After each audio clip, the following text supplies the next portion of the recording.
আল্লাহ রাব্বুল আলামিন আল্লাহ তাআলা পবিত্র কোরআনুল কারীমের মধ্যে বলেছেন ওয়ালিল্লাহি আলান-নাসি হিজ্জুল বাইতি মান ইসতাতা ইলাইহি সাবিলা। হজ তো সবার উপর ফরজ নয়, সবার সম্পদ আছে, কিন্তু সবার সম্পদ থাকলেও কিন্তু অনেকের উপর হজ ফরজ নয়। যাদের হক হালালি টাকা, যাদের টাকার মধ্যে তাদের পরিশ্রম রয়েছে, কোরআন এবং সুন্নাহ অনুযায়ী আল্লাহ রাব্বুল আলামিন আল্লাহ তাআলা যাকে সম্পদ দিয়েছেন প্রকৃতপক্ষে তার উপরে হজ ফরজ। বলেন সুবহানাল্লাহ। আল্লাহ রাব্বুল আলামিন আল্লাহ তাআলা বলেন, হে আমার বান্দারা, তোমরা বাইতুল্লাহ শরীফের মধ্যে আসবে। মিন শাআইরিল্লাহ, আল্লাহর মধ্যে আছে মিন শাআইরিল্লাহ, আল্লাহ তাআলার নিদর্শনাবলী তোমরা দেখবে।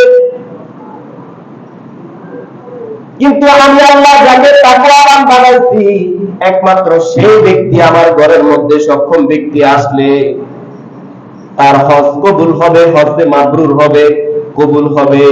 আর যে ব্যক্তি দুনিয়ার মধ্যে সিটারি বাটপারি কইরা টাকা কামাইছে, দুনিয়ার মধ্যে মানুষের উপর জুলুম কইরা টাকা কামাইছে, ওই ব্যক্তির উপর হজ যদিও সে মনে করে সমাজের চাপে মানুষ জানি কি বলে আমাকে তো অবশ্যই যাইতে হবে, কিন্তু যায়, তার হজ সাধারণত একটা খরচ হয়, তার হজের মধ্যে কোনো সওয়াব হয় না, যেটা কোরআন এবং সুন্নাহর মধ্যে প্রমাণ রয়েছে। বলেন সুবহানাল্লাহ। আল্লাহর মধ্যে আল্লাহ রাব্বুল আলামিন আল্লাহ তাআলা এই আয়াতের পরবর্তী আয়াতের মধ্যে আল্লাহ বলেছেন ওয়ামান কাফারা, আর যে ব্যক্তি দুনিয়ার জমিনের মধ্যে যে ব্যক্তি সম্পদ কষ্ট করে কামাই করেছে, আল্লাহর সন্তুষ্টির উদ্দেশ্যে কামাই করেছে, কিন্তু সে সামর্থ্যবান,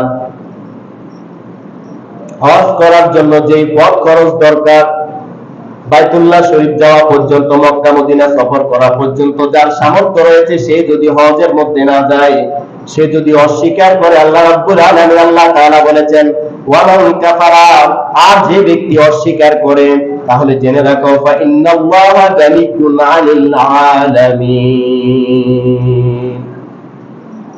যে আল্লাহ রাব্বুল আলামিন আল্লাহ তাআলা সমগ্র বিশ্বের কারো কাছে মুখাপেক্ষী নয়। লাম ইয়ালিদ ওয়া লাম ইউলাদ ওয়া লাম ইয়াকুল লাহু কুফুয়ান আহাদ, তিনি কাউকে জন্ম দেননি এবং কেউ তাকে জন্ম দেয়নি। ওয়া লাম ইয়াকুল লাহু, তার কোনো সমকক্ষ নয় পৃথিবীর মধ্যে, তিনি কারো মুখাপেক্ষী নয়। আল্লাহ বলছে ওয়ামান কাফারা, আর যে ব্যক্তি আমার নিদর্শনাবলীর মধ্যে হজ, যে হজটা যেটা যে ব্যক্তি অস্বীকার করবে, ফা ইন্নাল্লাহা, তাহলে তোমরা জেনে রাখো গানিয়্যুন আনিল আলামিন, আল্লাহ রাব্বুল আলামিন আল্লাহ তাআলা হচ্ছে গনি, ওয়া আনতুমুল ফুকারা, তোমরা দুনিয়ার মধ্যে যারা এসেছো, দুনিয়ার মধ্যে আল্লাহ বলছেন দুনিয়ার মধ্যে যারা এসেছো তোমরা হচ্ছে ফকির, আর আল্লাহ হচ্ছে গনি।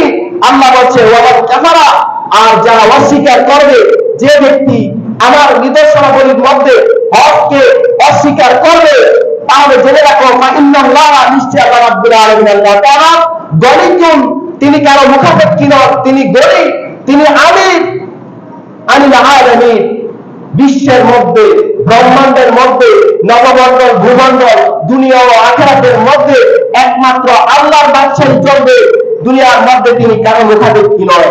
আল্লাহ বলেছেন তোমাদেরকে আমি সম্পদ দিয়েছি, যাদের সম্পদের মধ্যে তোমরা পরিশ্রম করেছো, ঠিক আছে, আমি আল্লাহর নাম নিয়ে যে সম্পদ কামাই করেছো, তোমার উপরে আমি ওয়ালিল্লাহি আলান-নাসি হিজ্জুল বাইত, তোমার জন্য আমি হজ দিয়ে দিলাম, হজ দিয়ে দিলাম, যেটার মধ্যে শারীরিক ইবাদত রয়েছে, আর্থিক ইবাদত রয়েছে, ঠিক কিনা?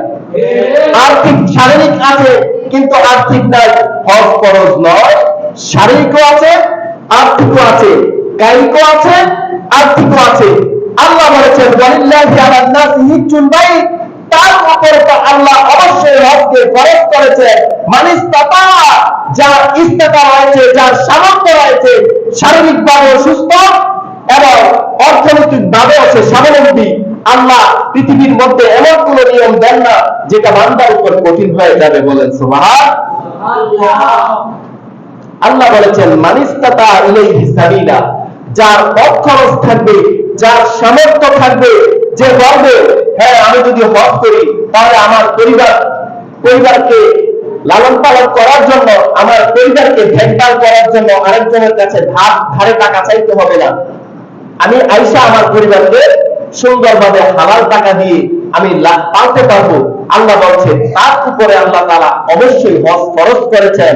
ওয়ামান কাফারা, আর সে ব্যক্তির টাকা থাকা সত্ত্বেও, শারীরিক সুস্থতা থাকা সত্ত্বেও, ওয়ামান কাফারা, যারা অস্বীকার করবে আল্লাহর এই দেওয়া হজকে, নিয়ামতকে, আল্লাহ বলেছে ওয়ামান কাফারা, আর যারা অস্বীকার করবে ফাইন্নাল্লাহ, তাহলে জেনে রাখো আল্লাহ রাব্বুল আলামিন, আল্লাহ তাআলা হচ্ছে জ্ঞানী, তিনি জ্ঞানী, আনিল আলামিন, জগৎ সমূহের মধ্যে তিনি ধনী।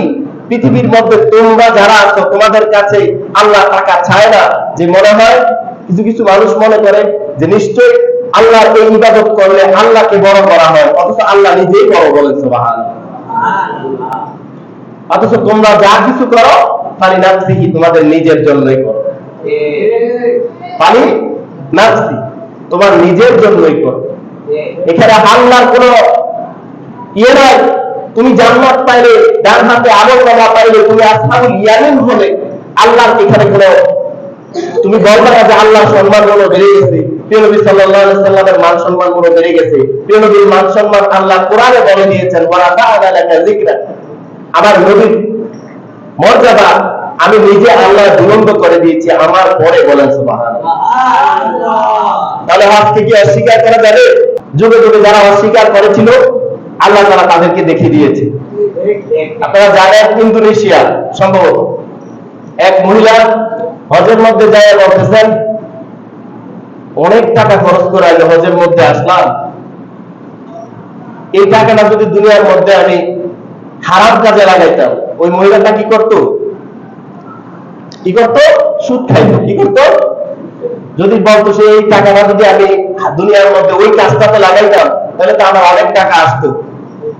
আমরা দেখেছি যারা মিডিয়া বিভিন্ন কমিউনিকেশন, মাস কমিউনিকেশন আমরা দেখি, যারা অনলাইন জগতের মধ্যে আমরা দেখি, মাঝে সাঝে নিউজ দেখি, আমরা দেখেছি ওই মহিলাটার এমন অবস্থা হয়েছে দুনিয়ার মধ্যে তাকে দেখার মতো অবস্থা আল্লাহ রাখেন।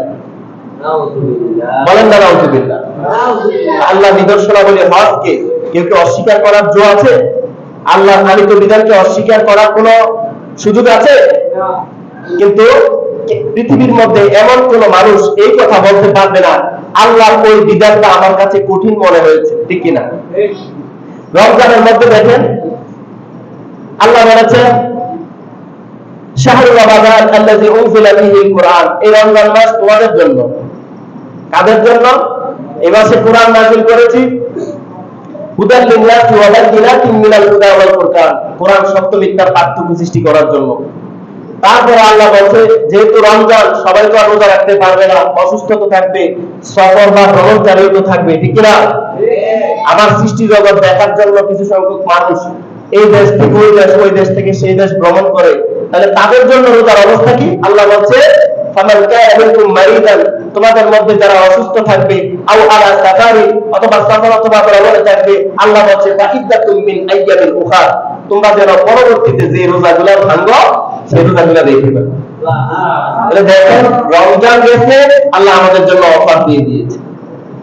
এখন হজের সময় আসছে, শাওয়াল, জুলকাদ, জুলহজ, এই 3 মাস হজের মাস।